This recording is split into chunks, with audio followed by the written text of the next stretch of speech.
नमस्कार मंडळी. आपण सर्वच आपल्या आयुष्यात आनंद, शांती, सुख, समाधान आणि समृद्धी यांचा शोध घेत असतो. प्रत्येक जण आपल्या पद्धतीने भगवंताला आठवतो, त्यांची पूजा करतो, त्यांच्या चरणी मनातील दुःख, इच्छा आणि मनोकामना ठेवतो. पण जेव्हा तुमच्या घरात खरोखरच ईश्वराचा वास होत असतो ना, तेव्हा ते अगदी काही विशिष्ट दिव्य संकेतांच्या रूपात तुम्हाला जाणवायला लागतात.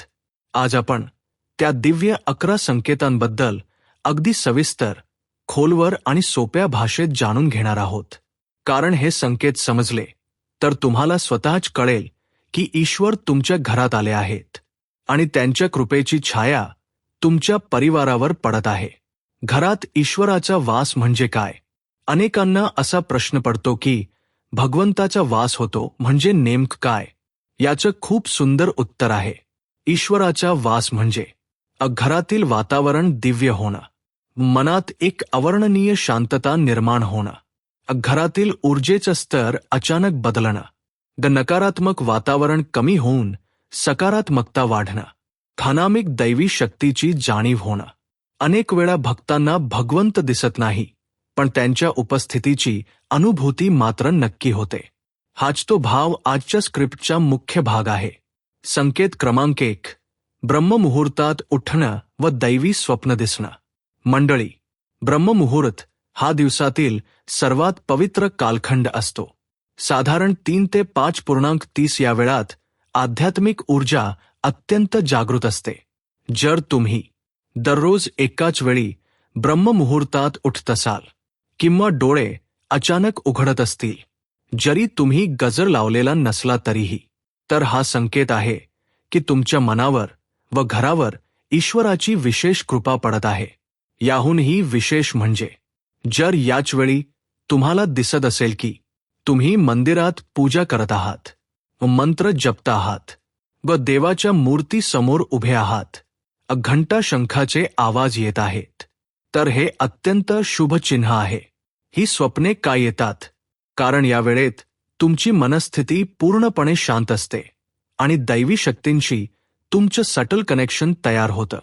अशा स्वप्नांमधून ईश्वर सांगत असतात, मी तुझ्या घरात, तुझ्या हृदयात वास करतोय. चिंतेची गरज नाही. हे संकेत दुर्लक्ष करू नका. संकेत क्रमांक 2. शंख, मंत्र, घंटानाद किंवा रामराम सारखे दैवी स्वर ऐकू येणे. जर ब्रह्ममुहूर्तात अचानक शंखाचा आवाज, मंत्रांचे मंद स्वर, घंटानाद किंवा राम राम, जय श्रीराम, ओम नमः शिवाय असे पवित्र शब्द ऐकू आले आणि तुमच्याशिवाय घरातील इतर कोणालाही हे ऐकू नाही आले, तर त्याचं एकच कारण, दैवी शक्ती तुमच्या घरात प्रवेश करत आहेत. हे आवाज बाहेरून आलेले नसतात. हे आवाज सूक्ष्म स्वरूपातील असतात, जे फक्त तेवढ्याच व्यक्तीला जाणवतात ज्याच्यावर भगवंताची कृपा असते. असं अनेक संतांनी सांगितलंय की जेव्हा घरात दैवी शक्ती सक्रिय होतात, तेव्हा घरातील वातावरणातच असा कंपननाद निर्माण होतो की भक्ताच्या कानाला तो आवाज ऐकू येतो. अशा आवाजाची भीती बाळगू नका. ते शुभ असतात. ते ईश्वराचा स्पर्श असतो. संकेत क्रमांक 3. सकाळी घरात येणारा अद्भुत व गोड सुगंध. हा अतिशय विशेष संकेत आहे. जर सकाळी आंघोळ करून पूजा करायला गेल्यावर, मंदिराजवळ बसल्यावर किंवा फक्त घरात फिरताना तुम्हाला एक गूढ, अद्भुत, गोडसर, मनाला भुरळ पाडणारा सुगंध जाणवतो आणि तो सुगंध कोणत्याही अत्तराचा नाही, कोणत्याही पुष्पाचा नाही, अगरबत्तीचा नाही, खोलीत स्प्रे केलेला नाही, तर हा संकेत अत्यंत दिव्य आहे. हा सुगंध देवी देवतांच्या उपस्थितीमुळे येतो. हिंदू धर्मातील अनेक पुराणकथांमध्ये हा उल्लेख आढळतो. याशिवाय जसं तुम्ही मंदिराजवळ जाऊ लागता, तसा हा सुगंध तीव्र होत जातो. ही तर त्याहून मोठी खूण. याचा अर्थ घरातील देवस्थान अत्यंत पवित्र आहे व तिथे प्रत्यक्ष दैवी ऊर्जा सक्रिय आहे. नकारात्मक शक्ती घुसल्या तर घरात दुर्गंध येतो, पण ईश्वराचा वास असेल तर घरात सुगंध येतो. हे खूप सुंदर, सूक्ष्म आणि अत्यंत प्रभावी लक्षण आहे. संकेत क्रमांक 4. पूजा सुरू करताच प्राणी किंवा याचक तुमच्या दाराशी येणे.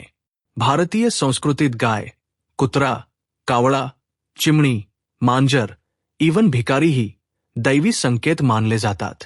जर तुम्ही पूजा सुरू केली आणि नेमका त्याच वेळी गाय, कुत्रा, भिक्षुक की एखादा अनोळखी व्यक्ती तुमच्या दारात येतो आणि हे आठवड्यात 3-4 वेळा घडत असेल, तर हे अत्यंत शुभ लक्षण आहे. का? कारण गाय लक्ष्मीचे स्वरूप, कुत्रा भैरवाचे प्रतीक, याचक म्हणजे स्वतः ईश्वराचे रूप. असं म्हटलं जातं की ईश्वर भक्ताची परीक्षा घेतात. तू माझ्या रूपाला ओळखतोस का? त्यांना कधीही हटकावू नये. त्यांना पाण्याचा घोट, अन्नाचा तुकडा दिला तरी ती परमपुण्याची गोष्ट होते. संकेत क्रमांक 5. स्वप्नांमध्ये देवळे, मूर्ती, पूजेचे दर्शन मिळणे. हाच खूप खोल संकेत आहे. देव स्वप्नांतून खूप काही सांगतात. जर तुम्हाला दिसत असेल मंदिर, आरती, मूर्ती, जल, दीप, खुले किंवा देवाचे पाय, तर तुमच्यावर दैवी शक्तींची कृपा आहे आणि तुमचं मानसिक व आध्यात्मिक क्षेत्र शुद्ध होत आहे. स्वप्नात देव दिसणं हा अपार शुभ संकेत मानला जातो. याचा अर्थ तुम्ही योग्य मार्गावर आहात आणि ईश्वर तुमच्या पाठीशी उभे आहेत. संकेत क्रमांक 6. कमी मेहनतीत यश मिळणे, सन्मान वाढणे. हा संकेत अनेकांना समजत नाही. लोक म्हणतात, माझं काम काही जमत नाही, माझ्या जीवनात अडथळेच अडथळे. पण काही लोक असतात, त्यांचं काम सहज होतं, त्यांना अचानक मदत मिळते, त्यांना योग्य वेळी संधी मिळते, घरात सन्मान वाढतो. हे काही योगायोग नसतात, हे भगवंताच्या कृपेचे लक्षण असते. ज्यांच्या जीवनात दैवी कृपा असते ते फालतू चिंता करत नाहीत. मन शांत असतं. दुःख असलं तरी ते स्थिर राहतात. संकट आली तरी मन ढळत नाही. अशी अवस्था योगायोग नाही, ही ईश्वराची सावली आहे. संकेत क्रमांक 7. घुबड दिसणे, लक्ष्मीचे वाहन.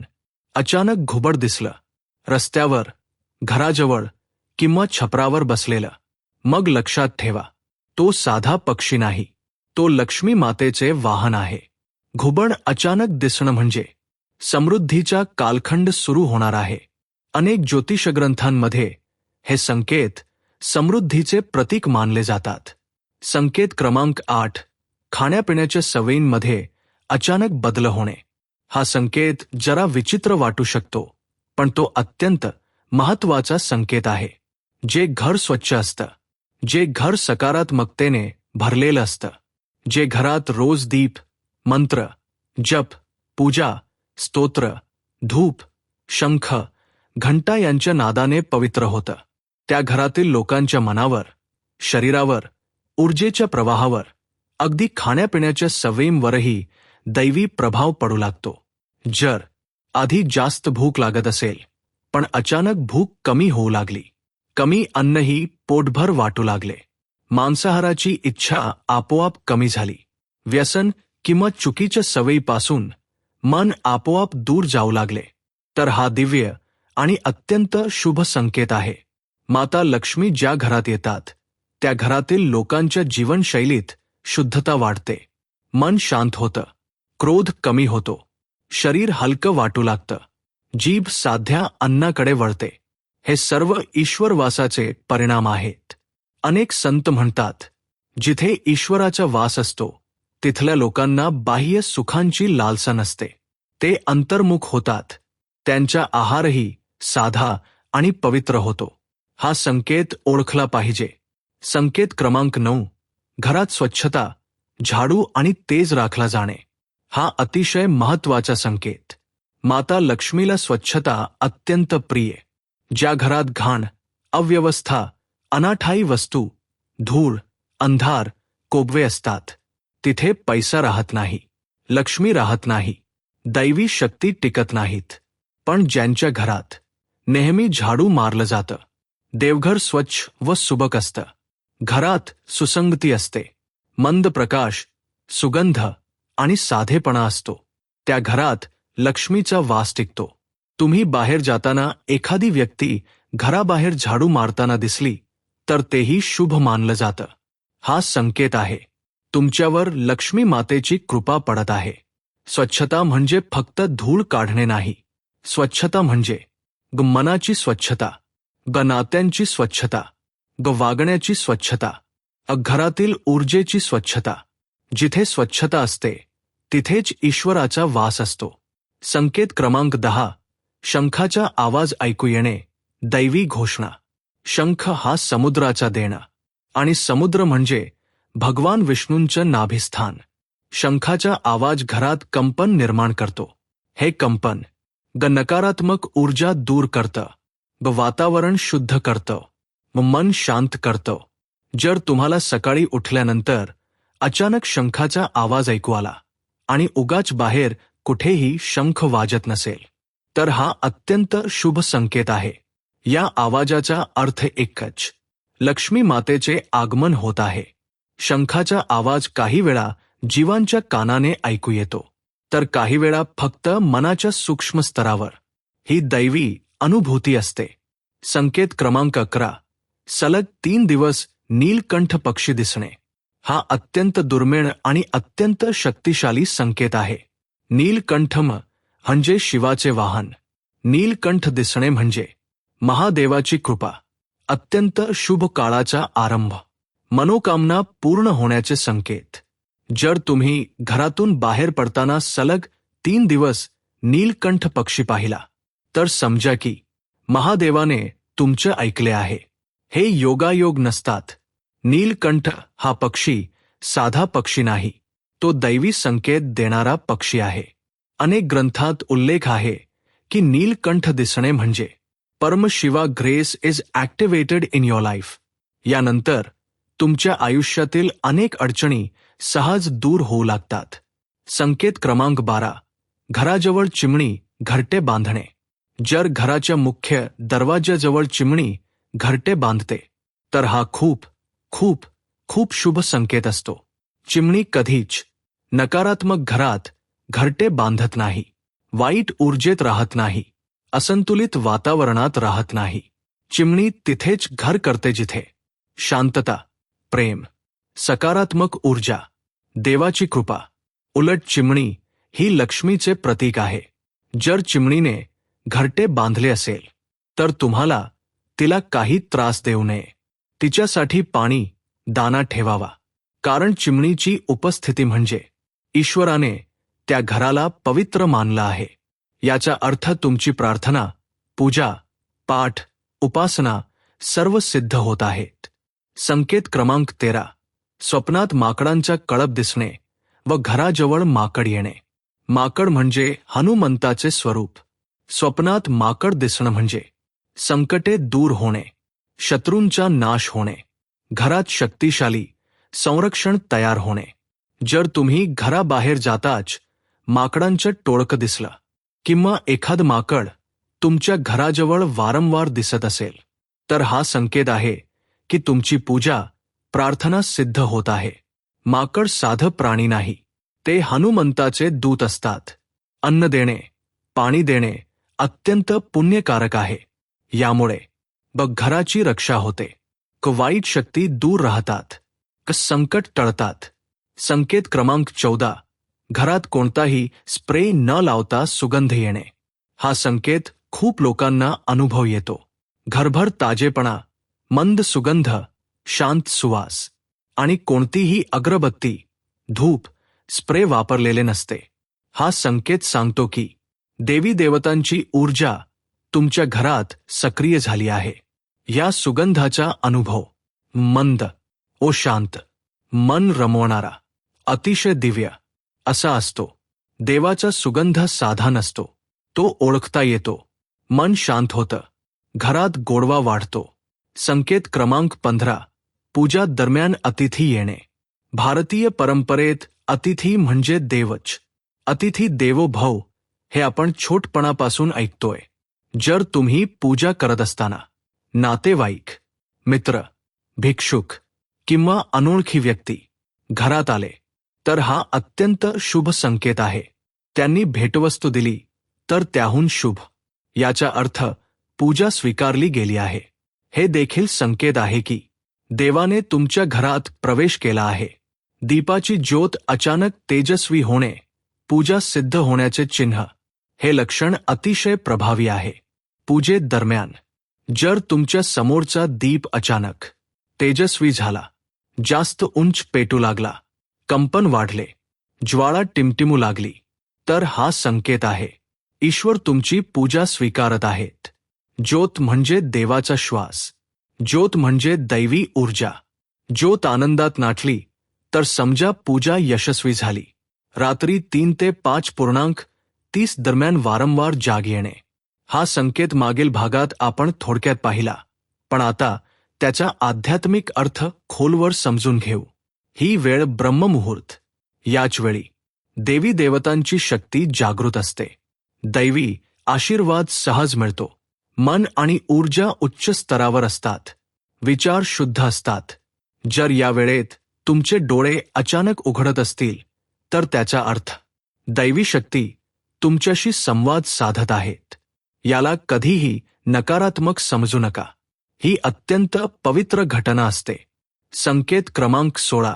स्वप्नांमध्ये पर्वत, जल, मंदिर, नैसर्गिक दृश्य दिसणे. प्रिय भक्तांनो, देवाची भाषा वेगळी असते. ते थेट येऊन बोलत नाहीत, पण ते आपल्याला संकेतांमधून, स्वप्नांमधून, दृष्टीमधून, अनुभवांमधून खूप काही सांगत असतात. जर तुम्हाला उंच पर्वत, पवित्र झरा, वाहणारं पाणी, पांढरी धबधब्यासारखी धार, मंदिराकडे जाणारा रस्ता, विशाल आकाश, वायाची मंद झुळूक असं काही स्वप्नात दिसत असेल आणि तुम्ही त्या पाण्याचं सेवन करत असाल, तर हे अत्यंत गूढ आणि अद्भुत लक्षण आहे. या स्वप्नाचा आध्यात्मिक अर्थ काय? पर्वत म्हणजे स्थैर्य, झरा म्हणजे शुद्धता, मंदिर म्हणजे ईश्वराचं धाम, वाहणारं पाणी म्हणजे जीवनातील अडथळे दूर होणे, पर्वत चढणं म्हणजे साधना प्रगती, पाण्याचं सेवन केल्याचा अर्थ तुमच्या जीवनात यश, शांतता आणि दैवी कृपा सहज येणार आहे. हे स्वप्न साध्या लोकांना दिसत नाही. हे स्वप्न त्या लोकांना दिसतं ज्याचं मन, कर्म, विचार आणि श्रद्धा शुद्ध असते. अनेक ऋषी मुनी म्हणतात, ज्यांचे स्वप्ने नैसर्गिक आणि पवित्र दृश्यांनी भरलेली असतात, त्यांच्यावर परमेश्वराची विशेष कृपा असते. स्वास्थ्य चांगलं राहणं अप्रत्यक्ष दैवी कृपा. आपण नेहमी म्हणतो, आरोग्य हेच संपत्ती, पण स्वास्थ्य टिकणं हे काही फक्त योगायोग नसतात. ज्यांच्या जीवनात दैवी सकारात्मकता असते, ज्या घरात देवी देवतांची सूक्ष्म ऊर्जा असते, त्या घरातील लोकांचं आरोग्य आपोआप चांगलं राहतं. जर रोग कमी होतात, शरीर हलकं वाटतं, थकवा कमी, मन प्रसन्न, झोप शांत, चिंता कमी, तर हेही ईश्वराची मोठी कृपा आहे. वाईट आरोग्य फक्त शरीरावर नाही, तर जीवनावर परिणाम करते. निरोगी शरीर हे देवाची भेट आहे.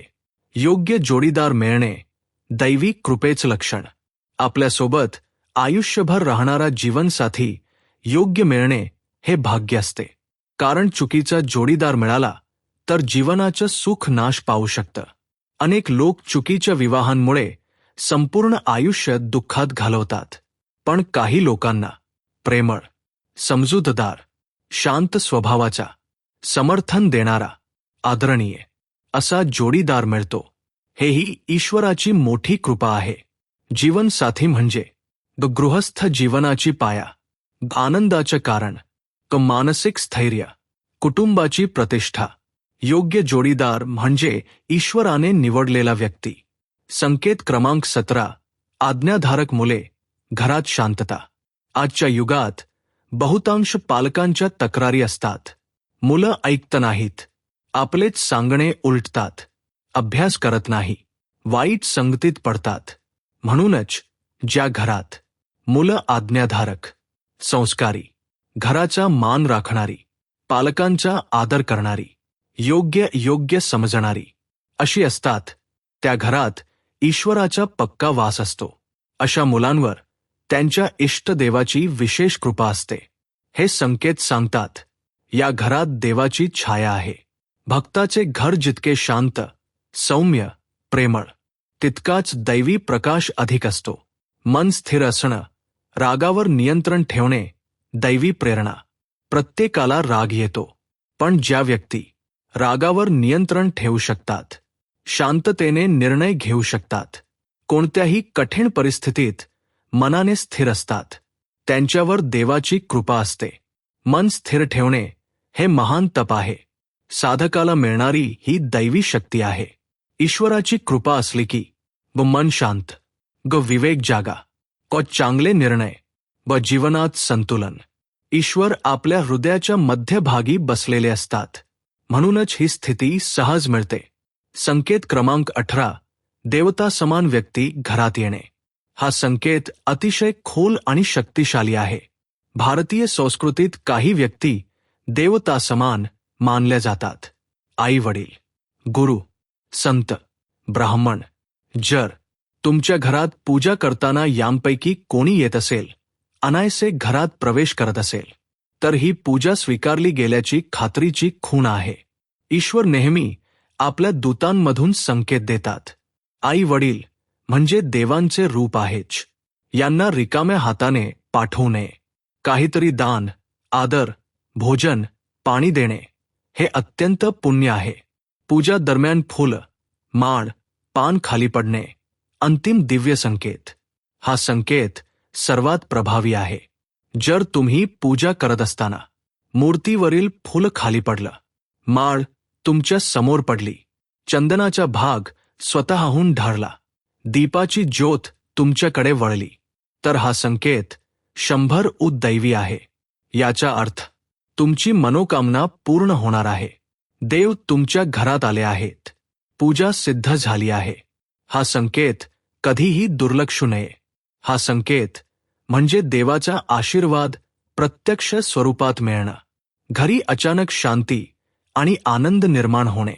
ईश्वराचा वास असेल तर घरात ताणतणाव कमी, वाद कमी, घरातील वातावरण हलकं, कुटुंबातील प्रेम वाढतं, नात्यांमध्ये गोडवा येतो. जिथे भांडण कमी, तिथे देवाचे पाय जास्त. कारण देव शांततेत वास करतात, गोंधळात नाही. जीवनातील अडथळे आपोआप दूर होणे. अनेक वेळा भक्त म्हणतात, काय विचित्र योगायोग जुळले. अचानक समस्या सुटली, अचानक मदत मिळाली. हे योगायोग नसतात, ही दैवी कृपा असते. देव म्हणतात, मी आलो आहे. संकट मी दूर करेन.